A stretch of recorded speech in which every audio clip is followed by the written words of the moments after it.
Authenticity is the buzzword dominating the marketing industry right now. And truth be told, it's driving me insane. While I don't disagree with the sentiment, some people are confusing authenticity with sincerity, and as a result, the authentic content they're making is missing the mark in a really big way. While sincerity and authenticity are related concepts, they have subtle but important differences. In this video, I'll share 2 recent examples of marketing that show the different ways content can remain authentic without a stitch of sincerity. But first, let's start with some quick definitions. To be authentic is to be true to one's own personality, spirit, or character. For brands, this means knowing what your North Star is and having the confidence to follow that rather than chasing every single trend. On the flip side, to be sincere is to be earnest and free of deceit, hypocrisy, or falseness. Now, I love marketing, but if I'm being totally honest, a lot of the work we do has a decent dose of falseness to it. This is important to call out because right now there's this misperception that a brand needs to find ways of being quote-unquote raw and vulnerable to be seen as authentic, but that's just not accurate. Authenticity is not at all about exposing your deepest emotions and revealing everything. It's about consistently expressing your brand's true character. Seth Goden, one of the most prominent voices in the world of modern marketing, has a hot take on authenticity. I don't fully agree with it, but thought it worth sharing. Authenticity is for amateurs. Authenticity is for your friends and for your family. Consistency is for professionals. If you get to a hotel and the doorman is having an authentically bad day, you don't want him to kick you in the shins, right? You want it to be consistent. That's what a brand is, a promise. Last month, Ryan Coogler released Sinners, which has gone on to gross almost $200 million at the box office. Leading up to the film's release, stars Michael B. Jordan, Wunmi Mosaku, and Haley Steinfeld appeared on the Meet Cutes NYC accounts. If you're unfamiliar with Meet Cutes, they're all about stopping pairs of strangers on the street and getting the stories of how they met. Having amassed millions of followers across all major social media platforms, it's no surprise that Meet Cutes now does branded partnerships. Because of this, their Sinners collab automatically loses that sincerity because everything's been scripted and coordinated. These aren't strangers on their way to brunch, but celebrities promoting a project. However, this partnership is still authentic.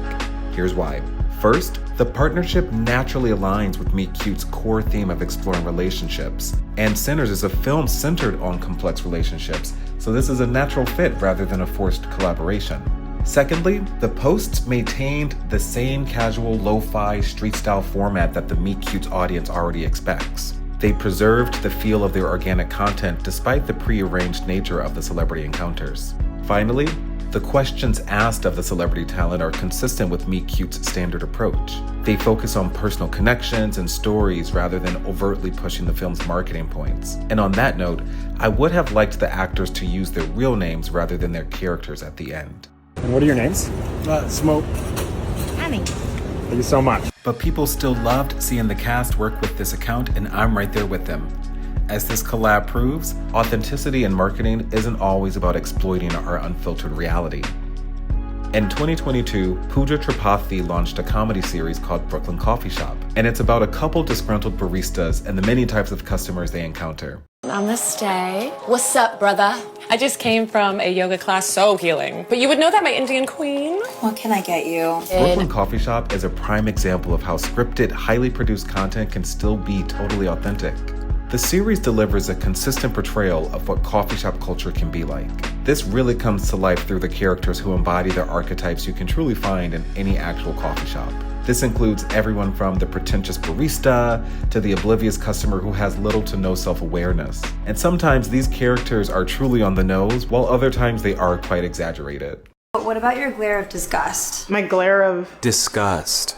It's kind of like a requirement for this job. is that the glare, or are you just disgusted with me? Oh my God. The show stays true to the outrageous tone it established from the very beginning, never compromising its distinctive perspective on coffee shop culture. As the series illustrates, its authenticity isn't based on whether or not the events in each episode actually happened. It's in how truthfully it captures the essence of what coffee shop culture can be like. These 2 examples couldn't be more different. One looks like it was shot on an iPhone and edited down in a mobile app, and the other had a DP, producers, post-sound designers, and more. What they demonstrate is that authenticity exists on a spectrum. That means brands need to find their own sweet spot to best resonate with their audience. The key isn't trying to be authentic in some universal way, but rather identifying your brand's unique character and expressing it consistently across everything you create. So the next time you hear someone say, brands need to be authentic, remember that it's not a demand for you to get unfiltered or radically transparent. It's an opportunity for you to wholeheartedly recommit to your North Star. In a landscape oversaturated with content, that type of consistency is what will help make your brand stand out.